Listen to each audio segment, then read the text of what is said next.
കണ്ണിനൊരു വേദന. കാഴ്ച കുറയുന്നുണ്ടോ എന്ന സംശയമുണ്ട്. വൈദ്യരെ കണ്ടു. പക്ഷേ മരുന്നൊന്നും തന്നില്ല. കൂടുന്നുണ്ടെങ്കിൽ തരാമെന്ന് പറഞ്ഞു. കാഴ്ച കൂടുന്നുണ്ടെങ്കിൽ പിന്നെ എന്തിനാ മരുന്ന്? കാഴ്ചയല്ല, ഈ പ്രശ്നം കൂടുന്നുണ്ടെങ്കിൽ തരാമെന്ന്. പക്ഷേ എനിക്കൊരു സമാധാനം കിട്ടിയില്ല. അതുകൊണ്ട് ഞാൻ കാട്ടുമുത്തപ്പനെ വിളിച്ചു. മുത്തപ്പൻ മരുന്ന് തന്നോ? ഇല്ലെന്നേ. മുത്തപ്പന് ഉരുണ്ട് കളിക്കുകയാ. കളി കഴിഞ്ഞിട്ട് തരുമായിരിക്കും. എടോ, ഉരുണ്ട് കളിക്കുക എന്ന് പറഞ്ഞാൽ ഒരു ശൈലിയാ.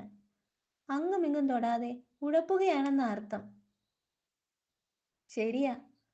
മുത്തപ്പൻ പ്രത്യക്ഷപ്പെടുന്ന നേരത്ത് അങ്ങുമിങ്ങും തൊടാതെ ഏറിലാ നിൽക്കാറ്.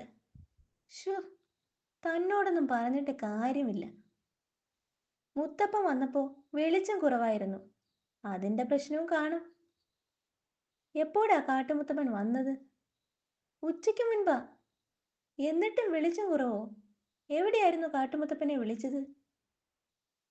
ഗുഹയിൽ. ഹഹ, അപ്പോ അതാണ് പ്രശ്നം. മുത്തപ്പനിപ്പോൾ പഴയതുപോലെ ശക്തിയൊന്നുമില്ല. എന്തോ അസുഖമാ. വൈദ്യരെ സഹായിക്കാനില്ല, മുത്തപ്പനുമില്ല. എല്ലാം എൻ്റെ വിധി. വെളിച്ചം കുറയുന്ന പ്രശ്നം ഞങ്ങൾ തീർത്തു തരാം. അതോടെ കാഴ്ച ഓക്കെയാവും. ചേട്ടൻ്റെ ഗുഹയിൽ കുറച്ച് പണിയുണ്ട്. അതിന് സമ്മതമാണോ? എന്ത് വേണമെങ്കിലും ചെയ്തു. എങ്കിൽ അരമണിക്കൂർ കഴിഞ്ഞ് ഗുഹയിലേക്ക് വാ. കാഴ്ച കുറഞ്ഞെന്ന് അങ്ങേരുടെ തോന്നല. ഗുഹയിൽ വെളിച്ചം കുറവായതാ കാരണം. ഹഹ. ഗുഹയിൽ 2 തുളയിട്ടാൽ ആവശ്യത്തിന് വെളിച്ചം കിട്ടും. കാഴ്ചയും കൂടും. പിന്നെ ഉരുണ്ട് കളിക്കണ്ട അല്ലേ? ചേട്ടാ, വാ. പണി തീർന്നു. ഇനി ആവശ്യത്തിന് വെളിച്ചം കിട്ടും.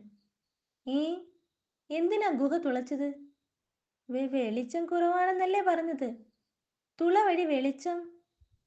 എടോ, വെളിച്ചപ്രശ്നം ഗുഹയ്ക്കല്ലടോ, കാട്ടുമുത്തപ്പനാ. എന്തോ അസുഖം കാരണം. മുത്തപ്പന്റെ തലയ്ക്ക് പിന്നിലെ വെളിച്ചം മങ്ങിയ കാര്യമാ ഞാൻ പറഞ്ഞത്.